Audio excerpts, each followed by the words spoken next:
Sitting down and watching a painter who's further along than you go through their process is probably one of the most valuable things you can do as someone trying to learn how to oil paint. And with the internet, there are tons of great teachers out there. There's tons of paint along tutorials and classes and workshops. But I feel like a lot of people aren't getting as much as they could out of paint alongs because they're not using them to their fullest extent. So in this video, I'm going to talk about the 3 major ways that you can better use these paint along tutorials. All right, welcome to Paint Talk, the weekly show where I sit, have a cup of coffee, and just talk about oil painting. If you're new to the channel, then welcome. My name is Chris Fornatero, and I'm here to help simplify oil painting so that you can get better faster. Now, I think that I am extremely qualified to talk about this subject because other than a oil painting class that I took for several months when I was 17, most of the knowledge I have about oil painting was gathered through learning on my own using paint along tutorials. I was getting them back when you could only get them on a DVD. And now I am actually making paint along tutorials. I have a Patreon page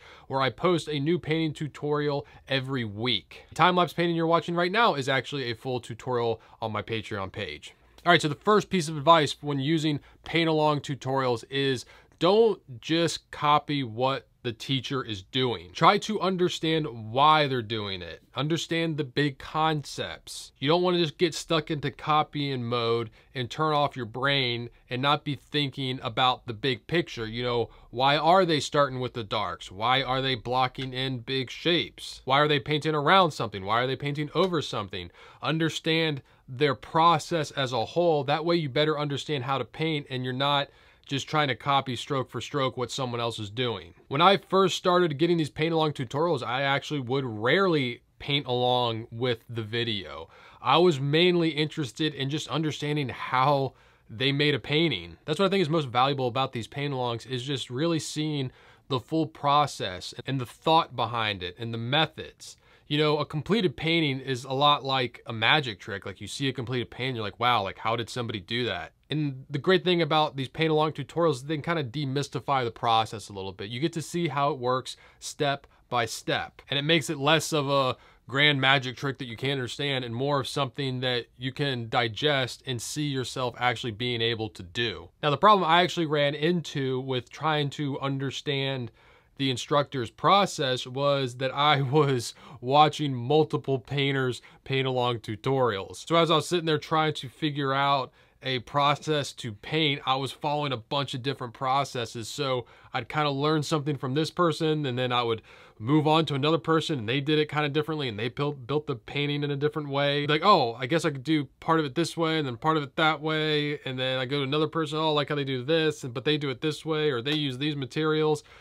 And I spun my wheels for a very long time, which is why I always say when you're first starting out painting, you know, kind of find one person, one method, one way of working and stick with that for a while. You feel confident enough with painting in general that you can start to explore with different ways of working. I actually have a student in my Patreon that will try and paint the painting on their own first and then go back and watch the tutorial to see what they could have done better. You know, the student will watch it while he's on the treadmill and learn. You know, you can learn just by watching somebody do it. So don't just try and copy, try and learn. Try and learn the big picture stuff. All right, the second thing is that paint along tutorials have a lot of rewatch value. I have painting tutorials that I bought 8 years ago that I still revisit because as you develop as a painter and you get better, you're gonna see painting completely different. So a painting tutorial that you probably didn't quite understand, you know, what the instructor was doing and how they got it. When you paint along, it didn't really work. You didn't understand this or how they did that. You know, maybe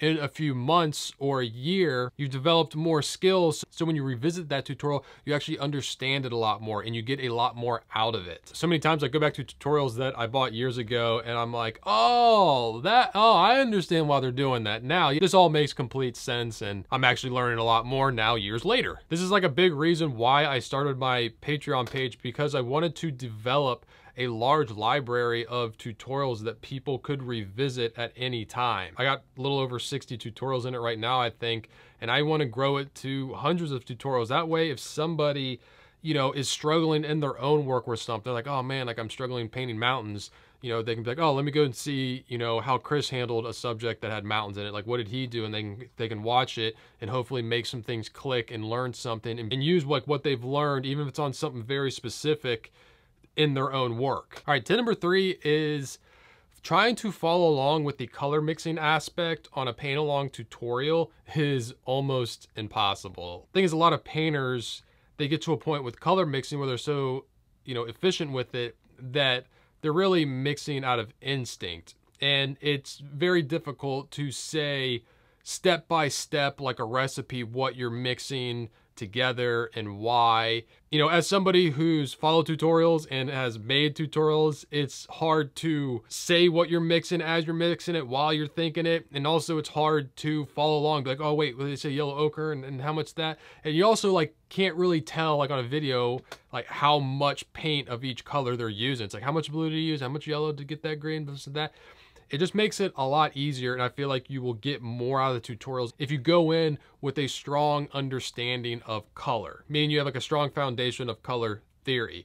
You understand how to mix any color with the primaries and white. You pretty much know how to get to any color. That way you can watch the video and be like, all right, they have this color. You know how to mix that color, you mix it up. So it's more of learning what the teacher does in terms of putting colors next to each other, their choice of colors, not how to mix up certain colors. I get a lot of students always asking the question, like, what did you mix to get that color? And it's just, there's not a recipe. And asking like, what colors did you mix to get that? If you're asking yourself that question, I feel like that is signaling that you have a lot of holes in your understanding of color, and that you should go back and focus more on the basics of color theory. You know, the color wheel, your complement colors, how to desaturate a color, how to make a color warmer, how to make a color cooler. I always suggest using the primaries and white because it makes things very simple. If you're trying to get to a color, it's like, well, what does it need? Does it need more red? Does it need more yellow? Does it need more blue? Does it need more white? You only got 4 options. If you got 12 colors on your palette, you got 12 options. Makes it a lot more confusing.